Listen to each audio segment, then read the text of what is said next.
Welcome to Computer Compulsive's review of the Macintosh Color Classic LCD Upgrade Kit.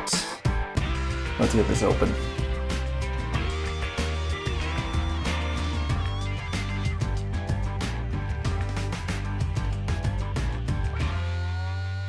All right, this package came all the way from Rome, Italy, and the first thing we want to do is take a look at the contents to make sure nothing is damaged. All of the components came lovingly packed with lots of foam insulation and bubble wrap.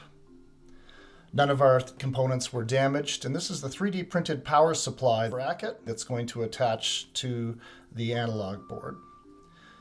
This is the wiring for LCD power and microphone and speaker connections.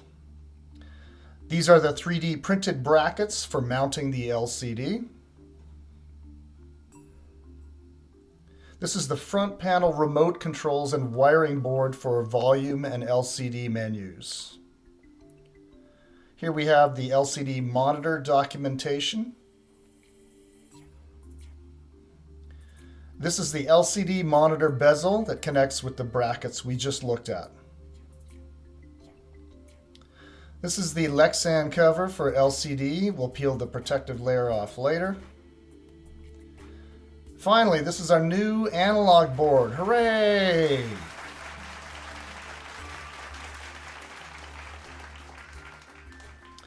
Here's the bottom of the analog board. It's nice funky purple. On the back, we have the power switch, IEC connector, and fan terminals. Here we can see the analog board with the power supply bracket and how it's going to be mounted. Now, this does not come with the small form factor power supply, but this is shown just for perspective. This is how the power supply connects with the bracket. And this is what it looks like all together, which we'll go through in the video later. Here we have the ATX connector and two hard disk drive Molex connectors for power, which is very handy. Here we have the left speaker terminal.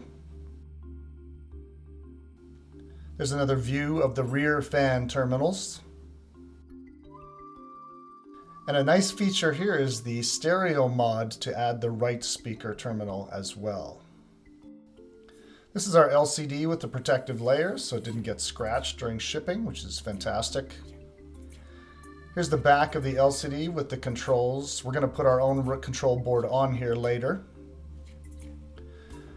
And on the bottom we have power, S-video, and VGA inputs.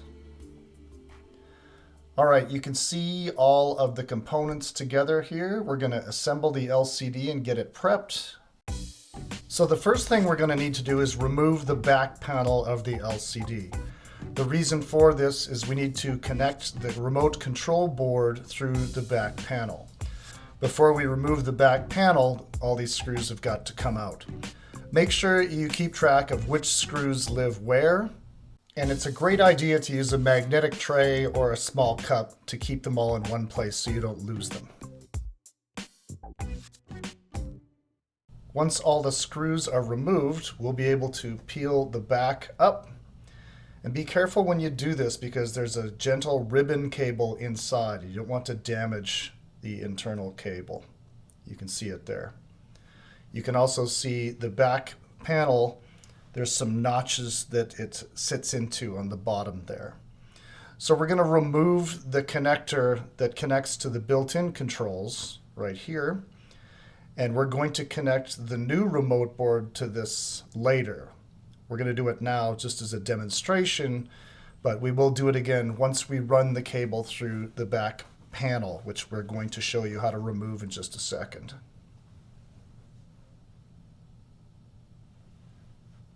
So the remote board that sits at the front of the Color Classic will be replaced with this new board, which will give you control over volume as well as specific LCD controls, which will be very important for tweaking your video the way you want it.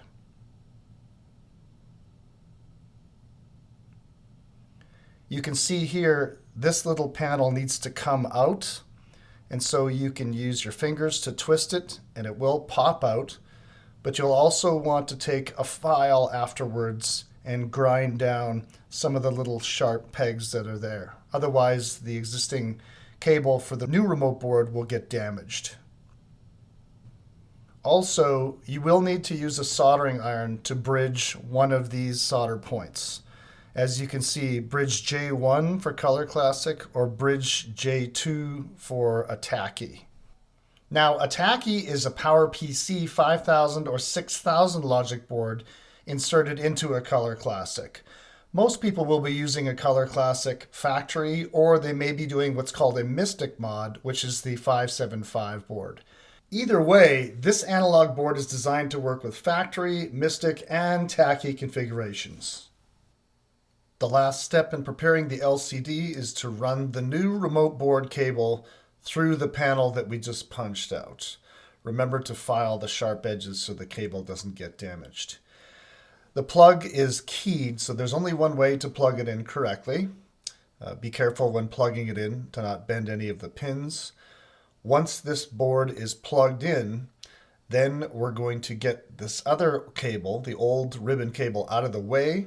You can use some Kapton tape to just put it aside, just in case you want to revert this screen back to the way it was.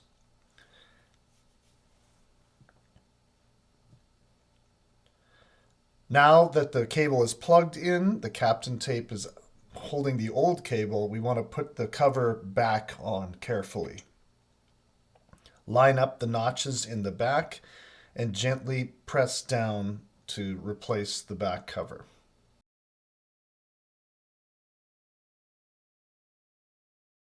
Once the back cover is on, we'll want to put the screws back in, and this is just a quick time lapse of that process.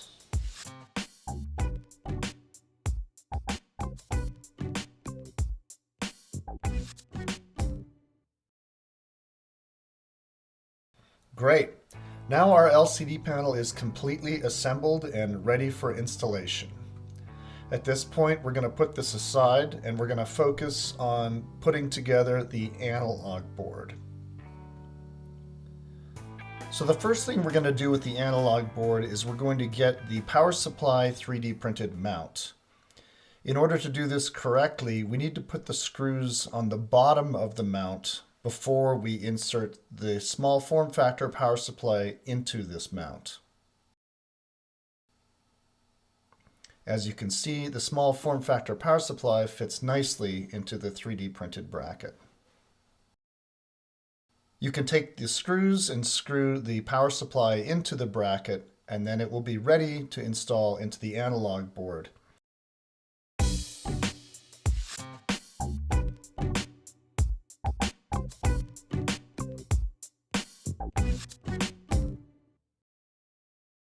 Connect the IC connector to the small form factor power supply, and then we can start fastening the nuts on the bottom of the analog board to hold the power supply and the bracket in place.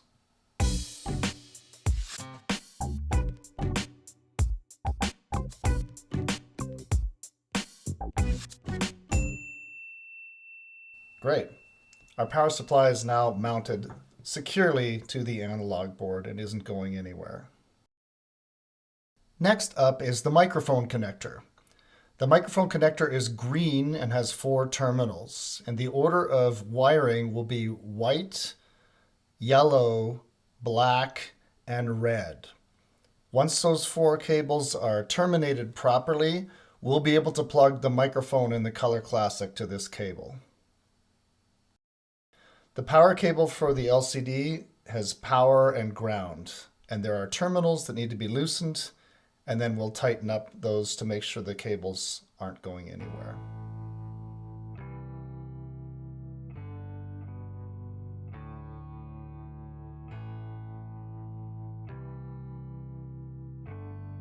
Next, replace the original speaker cable so that you can plug the Color Classic speaker into this new analog board. The next step is to connect the ATX cable from the small form factor power supply to the analog board ATX connector. This is very well set up. You can keep the cabling clean if you have a modular power supply. If you're using a regular power supply, you might need to tie up some of the excess cabling. Finally, we have the VGA cable, which is going to go from the analog board into the LCD itself. You can tighten up the VGA connector so it doesn't get loose during operation. Now, before we go to the next step, we want to place the Color Classic on a soft surface so that the CRT isn't scratched. We're going to begin by removing 2 Torx from the bottom and 2 Torx from the top. Once the Torx screws are removed, we'll be able to take the Color Classic apart.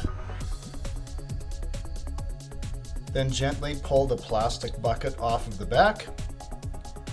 Next, pull the logic board out. And then we need to stop and have a little safety message.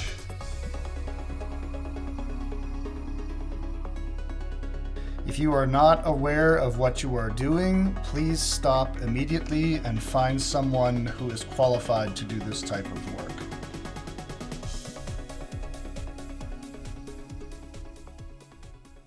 Now, by using a discharge tool, we can get rid of the high voltage by discharging the anode cup with a grounding plug. Now it is safe to remove the anode cup from the CRT. We're going to need to remove several cables from the analog board. The first is the degauss plug, which is a white and black plug.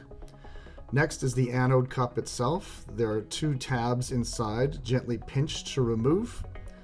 Then we're going to remove the microphone connector, which is a white plug. And there's another plug called the yoke cable, and it has 4 connectors on it. Once those are removed, gently take the neck board off the back of the CRT.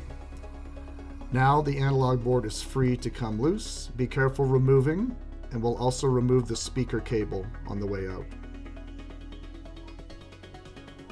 Awesome job! The analog boards are removed, and so now we can take out the CRT.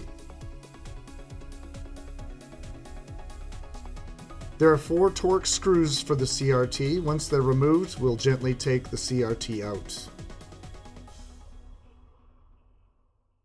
Before we remove the CRT, we're also going to disconnect the microphone at the top.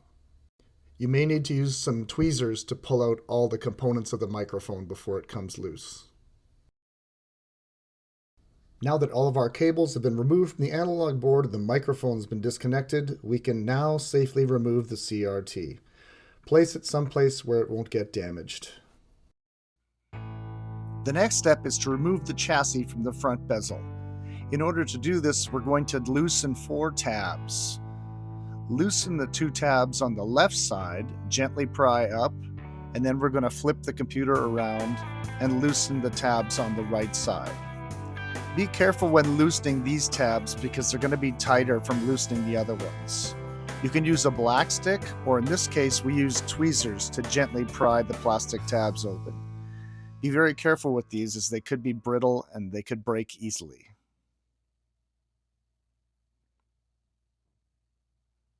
Once you've got all 4 tabs loosened, you can remove the chassis completely.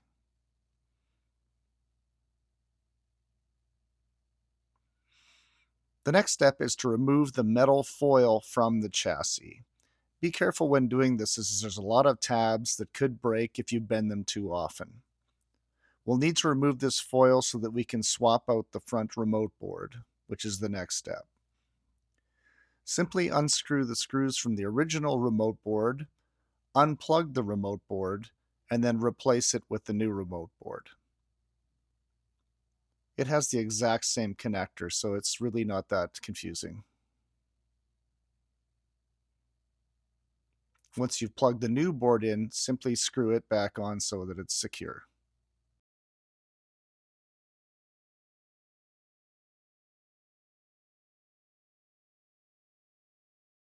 The ribbon cable on top will plug into the remote port of the LCD later on. Now, we'll put the chassis back inside of the aluminum wrap. Be sure to put all the tabs back in on the sides so that it sits flush. If the metal foil isn't set up properly, there can be grounding issues, which can lead to sound problems. Now, take the chassis and plug it back into the front bezel. There's 2 poles that line up, which will snap the tabs back into place. Remember to put the microphone back on before we put anything else in. Now it's time to insert the new analog board into the chassis. Make sure that the analog board slides inside of the plastic rails, but don't push it in all the way yet. We want to make sure there's no cables in the way and just gently press down so you can feel it fit solidly. Hey, remember that remote cable we just talked about? That's going to go inside of the LCD. But before we do that, it's got to go through the punch out that we did earlier. Gently run that cable through that hole, and then we're going to plug that back into the LCD so that we can control its parameters. We'll replace the cover on the LCD and put the screws back in. We're going to reinsert this into the front bezel later.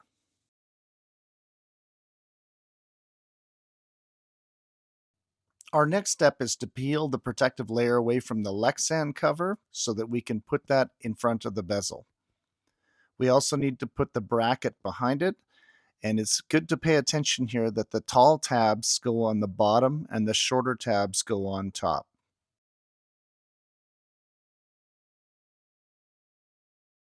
Through some trial and error, we realized we had to cut part of the bezel so that the LCD could fit flush. So pay close attention when cutting this. Cut straight down and then cut on the side to give room for the LCD to sit flush against the bracket.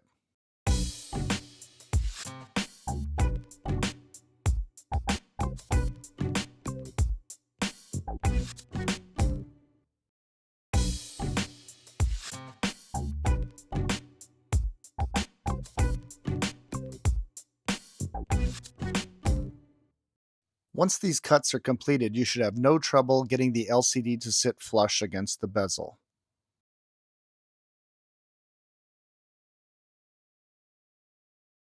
In order to get the LCD to sit truly flush against the bezel, we need to install 2 more brackets on the top and bottom.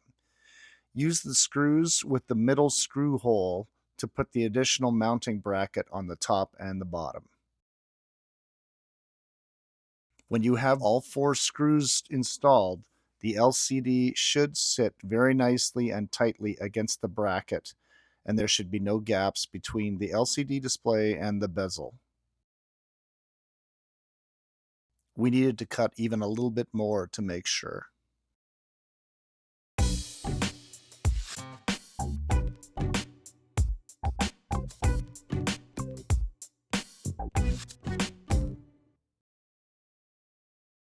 There. Once the LCD has all the mounting brackets, we'll install the 4 Torx where the CRT used to live. Be very careful not to over-tighten these, as we gently cracked the acrylic cover, but not enough that you'd be able to see it. Now, you can take the remote cable and plug it into the LCD for one last time, as we won't need to take this out anymore.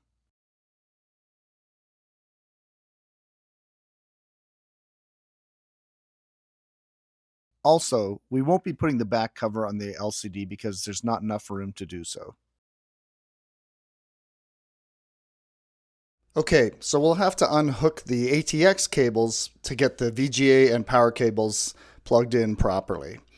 Once you have them inserted correctly, we can put the ATX cables back in, and don't forget to plug in the microphone connector. Once the ATX cabling is plugged back in, and the VGA, power, and microphone are connected, we're ready for our smoke test.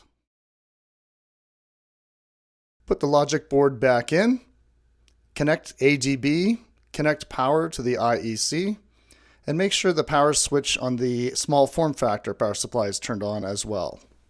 Here we go. We got a chime.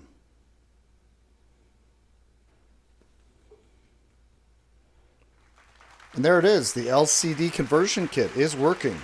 That's great. We're going to let the Color Classic boot all the way up to the desktop just to make sure.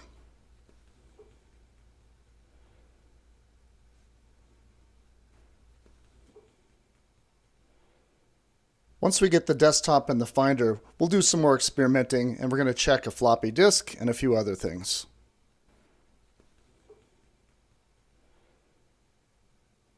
Also, keep in mind the amount of VRAM you have installed will dictate how many colors you get on the display.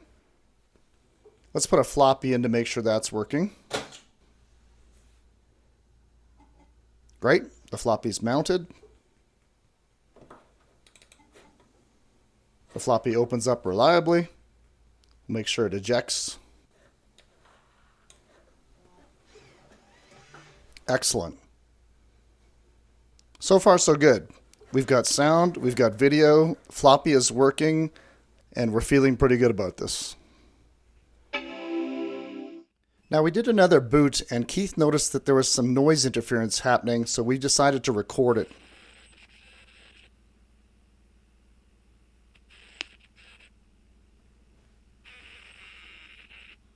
You'll notice that the noise coordinates with the blue SCSI activity.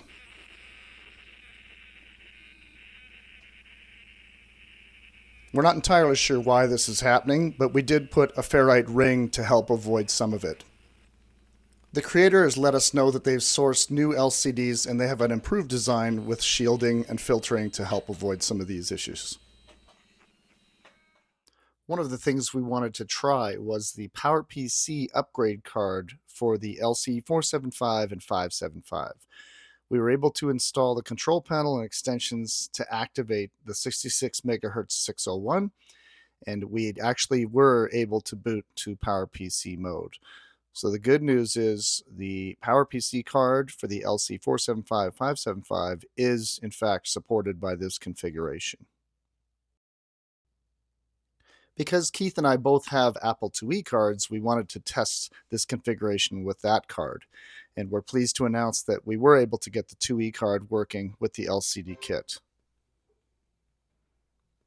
Here's a demonstration of Total Replay. It's an older version, but you can see that we loaded Hardhat Mack just as a demonstration.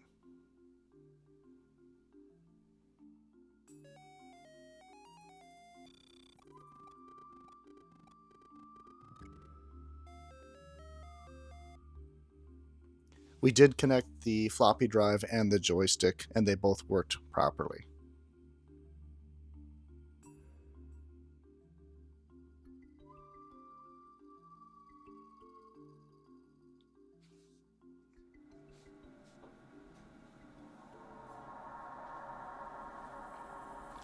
We also wanted to test this configuration with Bungie's Marathon. So here's a demonstration of that game.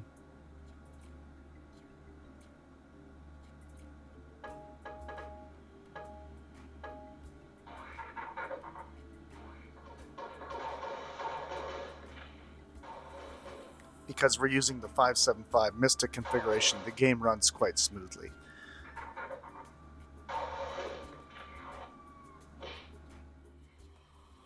Here's a side-by-side real-time boot up of the LCD and CRT versions of the Color Classic. The CRT is on the left and the LCD is on the right.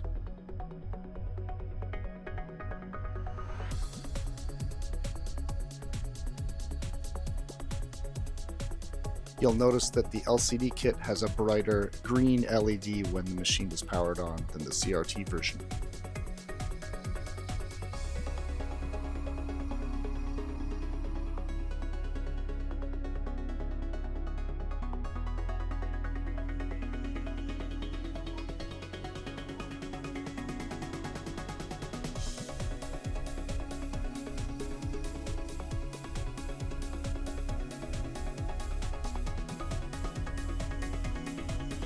The buttons on the front of the Color Classic with the LCD can be used to adjust the LCD video display, contrast, brightness, etc. Here's a view of the LCD just passing through. And we're going to go over to the CRT so we can see the differences.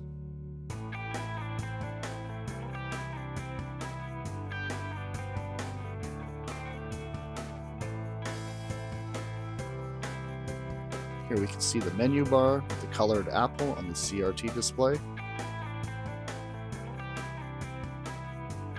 And here's the menu bar on the LCD. Here's the top right corner of the CRT.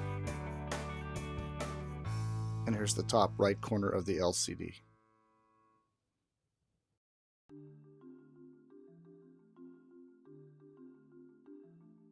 You'll notice that when we move the camera upwards, the LCD viewing angle gets a little darker.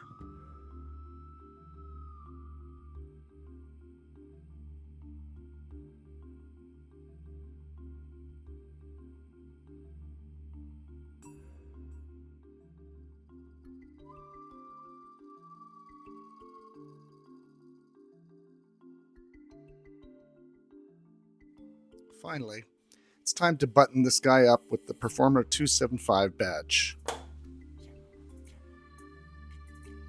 Well, there you have it, everybody. That's the LCD upgrade kit for the Macintosh Color Classic. What did we think? Was it worth it? Let's take a look at some of the pros and cons of this kit so we can give you our experience. After installation, you'll find that your Color Classic runs quieter and cooler. It'll consume much less energy. The LCD looks sharp and bright. There's a new control board that allows for complete adjustment of the video signal from the front. The acrylic cover curves to mimic a CRT. The analog board has both left and right speaker terminals for the stereo mod, 2 hard disk plugs, and a plug for the SFX power supply. It works with the Apple IIe card, the 601 card, and the Color Classic 520, 550, and 575 logic boards. We weren't able to test the Tacky configuration, but it is supposed to work. What were some of the cons? Well, you need to purchase a small form factor power supply because it's not included. The installation does take a fair bit amount of time. The LCD was a little bit finicky. Sometimes it wouldn't show up after a reboot. We're not sure why. The acrylic cover attracts dust, fingerprints, and is very reflective. We found the viewing angle to be not quite as good as the CRT. The front bezel needs a small cutting to fit the LCD. It is fairly costly, but worth it in our opinion. There was no documentation provided, but Keith got a lot of help from the creator online. You'll need to use a soldering iron to solder the jumper point on the front remote board. And because this ships all the way from Rome, there might be some additional customs fees depending on where you're from. Finally, we did experience a little bit of noise from the hard drive / blue SCSI interference. We don't know if this is a grounding issue, but we did add a ferrite ring and that helped alleviate it a little bit. We want to thank you for watching our video on the LCD retrofit kit for the Macintosh Color Classic. On behalf of Keith and Craig and Computer Compulsive, thanks for watching. Please like, share, and subscribe. Hope you're having a Merry Christmas and a Happy New Year. We'll see you next time.